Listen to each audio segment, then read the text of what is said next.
Okay, let's say you're playing Monopoly. If during the first half of the game, we said that Cass and I could buy property, but you could not. Then halfway through the game, we say, now the rules are even. Now the rules are the same for everybody. At this point, we already own Boardwalk and Park Place and Madison Avenue, and we've got all the reds and all the yellows. You can probably pick up Baltic Avenue if you want. And you're able to go to jail just like we can. But the question is, do you think that you are going to have a equal chance? Now that I've just said the rules are now equal, do you feel the rules really are equal, that you really have an equal chance of winning this game? 75% of the country, probably no. There will be a few places, yes, I think so. We're playing Monopoly. We're playing Monopoly. In Monopoly, if halfway through the game... Not all the good places.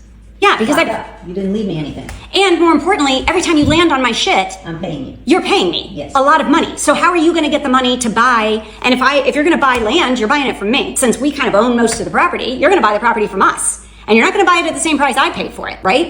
If you want Madison Avenue from me, I may have paid $260 for it, but you're going to pay me $350. Because why else would I sell it to you? Every time you land on it, I'm collecting rent from you. Right. Well, yeah, why would you sell it anyway? Right. So what are your choices? So just because halfway through the game, I said we're all now playing by the same rules, did that really level the playing field? Do we really both have the same chance of winning? No. No.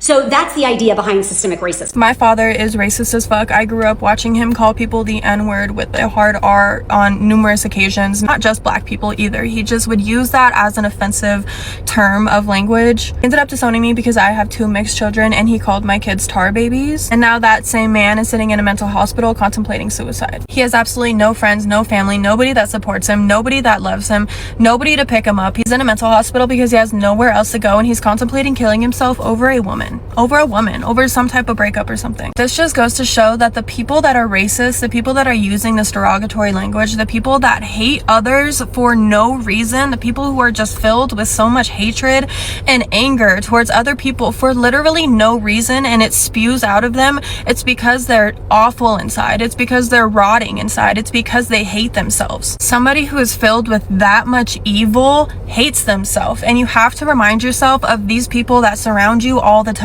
And we let them tear us down so much because we have a good heart and we care about people, and we can never imagine being this way to other people. And it's because they're literally fucking evil. Like, we could never imagine doing these things to other people because our heart, our mind, our morals would never, ever, ever allow us to treat people in the way that these types of people treat people. And it's a them problem, not a you problem.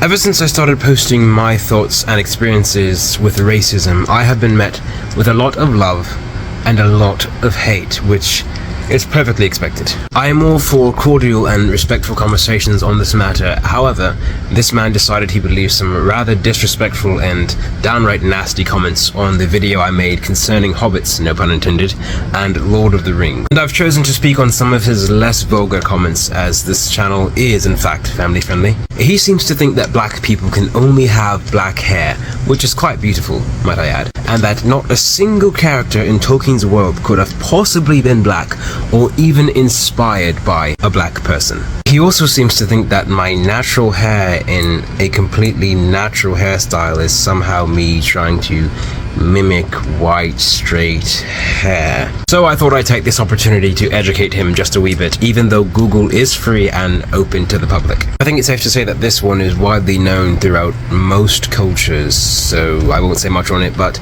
yes, black people can have different colored hair. Now, as far as Tolkien having people of color in his books, I made the suggestion in my latest video that Samwise, in his original state, the way Tolkien described him, had brown skin. People like to say, well, it's because he was a gardener, it's because he was outside, he dealt with earth and he had brown skin because of that. Though the argument could be made, I will say that the professor once again was very thorough in his works. There are several passages in the book where, after Samwise was on the adventure with Frodo, long since leaving his gardens behind, he still had his brown skin. Furthermore, Samwise was descended from the Harfoot clan. If you've read the books, which I hope I'm talking to someone who has, Tolkien describes the Harfoots as being brown-skinned, shorter in stature, and bootless. They had brown skin. There are so many other passages in the appendices that suggest that there were many other races in Middle-earth that had brown skin, but I digress. We shall move on. Now, in a comment that he has since deleted, he claimed that my hair was not natural and that I somehow wear it this way to mimic the looks of white, straight, blonde hair, which is questionable. If you mean to suggest that I am somehow trying to emulate your hair, I can assure you, good sir, I'm most certainly not. But to humor you and answer your question, yes, this is actually all my natural hair. It's all mine. My sister's done it. And it's actually not black. It actually grows in a very, very dark brownish color, which runs in my family's genes. This is the exact thing that I've taken to talking about on this channel. Somehow, you think that Tolkien could have never imagined any of his characters to have any sort of brown or black influenced features in his book. Really sad. This man decided he would leave some rather disrespectful and downright nasty comments on the video I made concerning hobbits, no pun intended, and Lord of the Rings. And I've chosen to speak on some of his less vulgar comments, as this channel is in fact family friendly. He seems to think that black people can only have black hair, which is quite beautiful, might I add, and that not a single character in Tolkien's world could have possibly been black or even inspired by a black person. He also seems to think that my natural hair in a completely natural hairstyle is somehow me trying to mimic white straight hair. So I thought I'd take this opportunity to educate him just a wee bit, even though Google is free and open to the public. I think it's safe to say that this one is widely known throughout most cultures, so I won't say much on it, but yes, black people can have different colored hair. Now, as far as Tolkien having people of color in his books, I made the suggestion in my latest video that Samwise, in his original state, the way Tolkien described him, had brown skin. People like to say, well, it's because he was a gardener, it's because he was outside, he dealt with earth and he had brown skin because of that. Though the argument could be made, I will say that the professor once again was very thorough in his works. There are several passages in the book where, after Samwise was on the adventure with Frodo, long since leaving his gardens behind, he still had his brown skin. Furthermore, Samwise was descended from the Harfoot clan. If you've read the books, which I hope I'm talking to someone who has, Tolkien describes the Harfoots as being brown-skinned, shorter in stature, and bootless. They had brown skin. There are so many other passages in the appendices that suggest that there were many other races in Middle-earth that had brown skin, but I digress, we shall move on. Now, in a comment that he has since deleted, he claimed that my hair was not natural and that I somehow wear it this way to mimic the looks of white, straight, blonde hair, which is questionable. If you mean to suggest that I am somehow trying to emulate your hair, I can assure you, good sir, I'm most certainly not. But to humor you and answer your question, yes, this is actually all my natural hair. It's all mine. My sister's done it. And it's actually not black. It actually grows in a very, very dark brownish color, which runs in my family's genes. This is the exact thing that I've taken to talking about on this channel. Somehow, you think that Tolkien could have never imagined any of his characters to have any sort of brown or black influenced features in his book. Really sad. There's some opinions that I have that you can absolutely cancel me for, or you may just really not like me for. But before you get offended, please remember, I don't care. Good morning, say it back. Also, a lot of you don't like the good morning, say it back. I don't care, because when I don't say it, I get yelled at. I've been saying this since I started TikTok, so yeah, good morning, say it back. I cannot stand people who bring race into things that just did not need to have race brought into it. Yes, a lot of things are about race, but I'm talking about a very, very specific type of situation, like the one that I saw last week, where I saw a video that was about a little girl who was kidnapped, brutally assaulted, and then her life was taken from her. Okay, that is beyond sad. It was so heartbreaking. And no, I don't remember the video. No, I don't remember, whatever. It's because the type of person I am, I see a comment on something or I see something that I don't like, and I'm just like, why? And then I just keep scrolling. Okay, but we're talking about a video with that type of topic. Okay. And I open the comments, and the very top comment is a lady saying, okay, but this happens to little black girls and girls of color all the time. So we're just going to completely disregard the victim in the video because it happens to people of other skin colors. Why are we acting like this? Like, the fact that she said that, and then there were people rallying behind her, completely agreeing, like disregarding the victim of the video, just because this was not a person of color. This was a little white girl.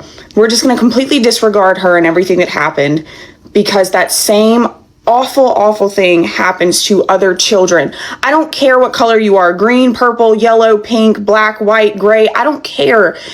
That happening to anybody, a child, an adult, whatever, that is absolutely awful. And I get so tired of people getting away with saying things like that in that type of scenario. I 1000% agree, even when it happens to people that are just so happen to be black, right?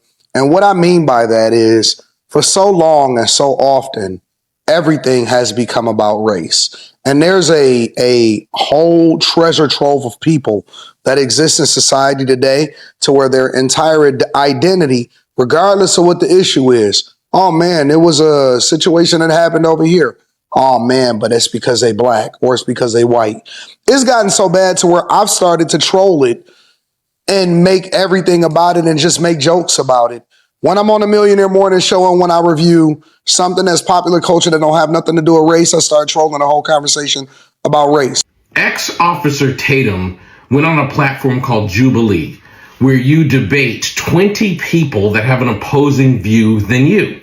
Now, I've been watching that debate show all day of his experiences. I want to show you a clip, then I want to talk to you about what is happening here. So watch this clip and then stick around so that I can decode it for you.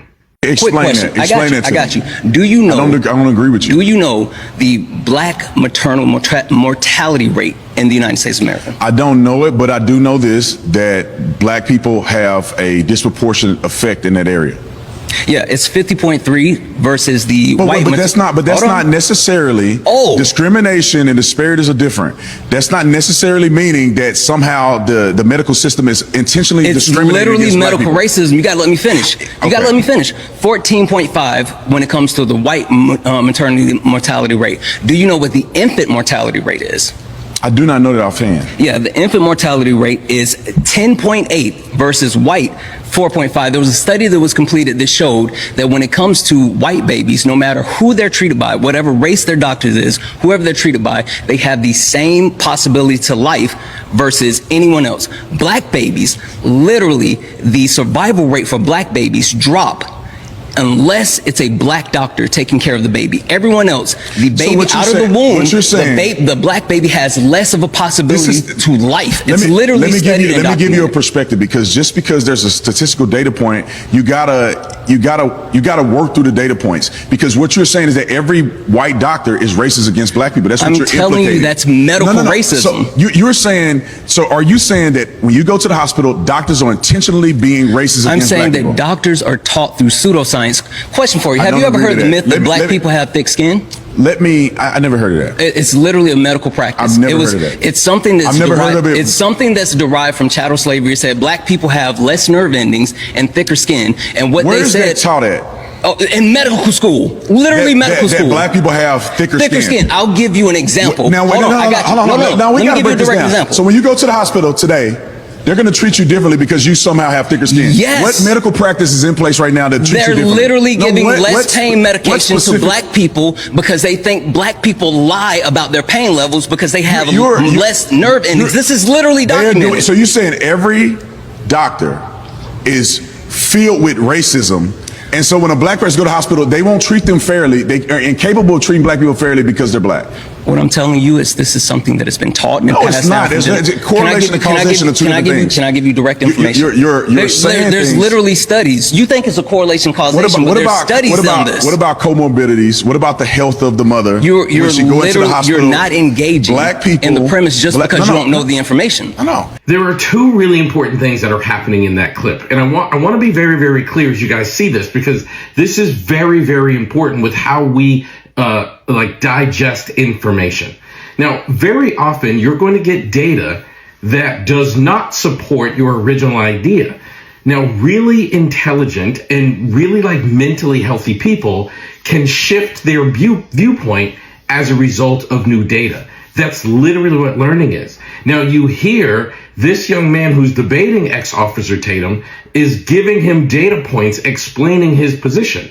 And instead of saying, oh, I didn't know that, now I know that, so I'm going to move my position, Mr. Tatum is like defending his position by saying you can't have data inform you. He literally said you have to like break down each data point.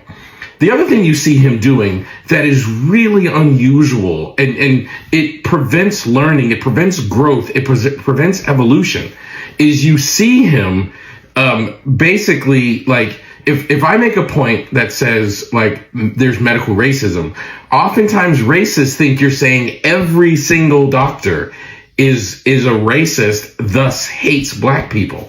But what they're actually saying is there is bias in the medical system. And the person debating ex-officer Tatum is giving him reason and justification and explaining the root of that bias, which of course is not saying that every single non-black doctor or white doctor is a racist and actively discriminating against black patients. What they're saying is there's bias in the system, and he's explaining where the bias comes from. Now, I want you guys to be able to see these things really, really clearly, because when we can see them, then we don't fall victim to being tricked by what we're seeing. And we ourselves need to be able to learn from new content and new data to allow us to have shifting positions. Healthy people, and I mean emotionally healthy, I mean mentally stable people, can change their mind and shift their viewpoint. You just saw an example in that interview. Ex-Officer Tatum is not able to do that. To say that Donald Trump is racist is the craziest thing I've heard. Donald Trump, do you think that Trump reposting a video in which one of his supporters screams white power was beneficial to the black community? I'm not familiar with some video that he posted. Well, I mean, you should be, though. Let's talk about Democrat policy. You should be, Let's talk about Democrat policy. No, now you're obfuscating. You are the one who has the burden. It says right here. I'm sorry. I do not want to be interrupted. It says right here I do not want to be interrupted. Trump and you Republicans are better than the Democrat exactly. policies. So the burden of proof is on it's not. you. Yes. No, this is how a debate works. You've made a claim that you have to substantiate, and you have yet to do that. I am wrong. So how are you correct in that Democrat policies are better than Republican policies? Well, actually, do you want to know my personal belief is that the Democrats are fundamentally kind of apathetic to the needs of black people, while Republicans are openly antagonizing the black community. Give me an example. So, I mean, what policy position is negative towards black people that Republicans implement? Trump this year intentionally got rid of the disparate impact analysis. So what the disparate impact analysis does is that it analyzes laws that were made neutrally, policies that were intended to be neutral, to make sure that there were not any racial disparities as an effect of that policy, right? Accidentally. So Trump has removed the protection for the disparate impact analysis. So we don't know if the policies that we're enacting are disproportionately hurting the black community or not. That doesn't make any sense. Any policy. It doesn't make any sense. I agree. No, what it's you're a bad saying idea. does not make any sense, because the policies that are implemented, yes, the majority of the ones that in Congress are agreed upon by the House and the Senate, right? Democrats and Republicans. Yes. And so with that being said, there's black people represented. There's all kinds of people represented in creating our laws and policies. But that's the point. So what are you saying that they're not considering whether or not it has a desperate effect on the black community? So here's the thing. When you create a policy, obviously you are creating it in good faith. But we do not know always how that policy is going to affect the population. Give me an example of a policy. Can I finish talking? Give me an example of a policy. But I'm trying to explain to you. I'm running out of time. So the point of the disparate analysis report is to check to make sure that the laws that we implement in good faith don't end up hurting the black community by accident. Why would you get rid of that? Why do you think he got rid of it? Because he's racist. To say that Donald Trump is racist is the craziest thing I've heard. Donald Trump. Have you ever met Donald Trump personally? No. You don't know him? No. So you've met Donald Trump. I've met Donald Trump several times. So you're basing whether or not he's racist just on your You don't have any evidence. You're saying because he allegedly got rid of some desperate impact analysis that somehow that has something to do with race and it only affects black people. But your evidence is anecdotal. Oh, Trump was nice to me one time, therefore he's not a racist. I have no evidence to believe that Trump is a racist. The more I travel and I go outside and experience, I am starting to realize that as a black collective, a lot of the times it is actually us. There's a strong reason why a lot of people don't like us. Don't get it twisted. The whole system against us, everything, on that. But you see, when we go to places like Fête de la Musique and start jumping on people's cars and knowing that people already don't like us and look for any reason to add fuel to that fire, and we just continuously give it to them as a people, like, we do actually need to do better. Because even in Thailand, I go to one hairdresser's, one black person went in there, got their hair done, 6 hours of work, and just got off. Like, it is actually the black men are doing things like, why as a people can't we just behave normally? Like, they already hate us, and every single day we give them more reasons to just hate us, bro. Like, come on, fam. When I was a teacher, I got called a racist for refusing to answer a question on the basis of my skin color. And for some reason, within the topic at hand that had to do with equality and inclusion, was the speaker calling on me, singling me out in this room full of people who are of a different skin tone than I am, and asking me something along the lines of, will you identify to us ways in which you have personally benefited from white supremacy? Like, how has your white privilege served you growing up and today? And I said, I don't feel comfortable answering this question because you're only asking me because of my skin color.